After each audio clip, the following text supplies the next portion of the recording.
Hey, everybody. So, do you need some help looking into the future sometimes? Figuring out what you want to do, what your path may or may not look like, the consequences of things? We call that divination.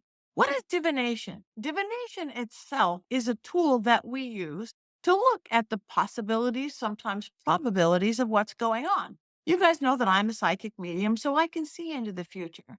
But a lot of us use tools, and you don't have to be a psychic medium to use tools. Tools like tarot cards, those are divination methods. Dowsing rods. How many of it we use yes, no. Should I go talk to him? Yes, go here. Pendulums. How many have worked?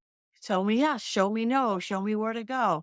I Ching, reading tea leaves, reading coffee grounds, numerology.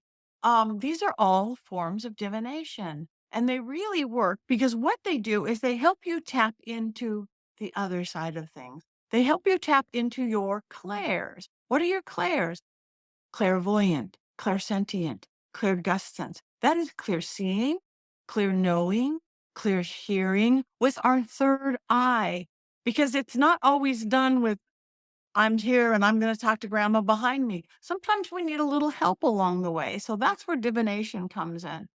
There's if you're just looking for something really simple, if you're looking for something really simple, I highly recommend things like dowsing rods and pendulums because it's simple, this and that.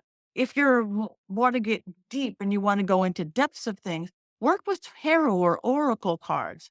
Another form of divination is crystal balls and scrying of every time. You could scry lots of ways. You could scry with fire, one of my favorite things. It puts you into that meditative state that helps you work on divination. Stare into the fire, ask a question, see what you get. Stare into a mirror or a black mirror, that's divination. Stare into a bowl of water, one of my favorites, a bowl of water with a candle next to it, and you're looking at the reflection of the candle on the water, and let your guides come in, let your spirit go to other worlds. Going back to crystal balls for a second, I love crystal balls. Crystal balls come in very many types, but there's two main types to look at. There's the crystal, as in stone crystal balls, and the regular glass or lead crystal balls. They are both fabulous. They both work. Now, if you use a regular glass or lead crystal ball, it is just going to be like a mirror. It's going to be a window, a TV set for you to go into other worlds and see these stories and possibilities. It usually isn't like it was in Wizard of Oz or Snow White movies where you see that thing, but it takes you there in your head. And that's what a regular crystal ball will do. Now, if you have a stone crystal ball, like a quartz crystal ball, or maybe it's a smoky quartz crystal ball, or all these different stones we work with, they also see into the future, but they are literally seeing into the future from the perspective of your crystal or your stone. Because as we know, crystals and stones are living entities. So you are looking at the possibility, the probability of it from their perspective. Maybe you have, again, that smoky quartz or an amethyst crystal ball you can't even see through, which doesn't matter because you're going to see it in your third eye anyway. So just remember they are both really good. I actually have both. If you get into crystal balls and scrying, having just the glass ones, which are the clear view, and the crystal one so you can get the wisdom of the spirit in that stone.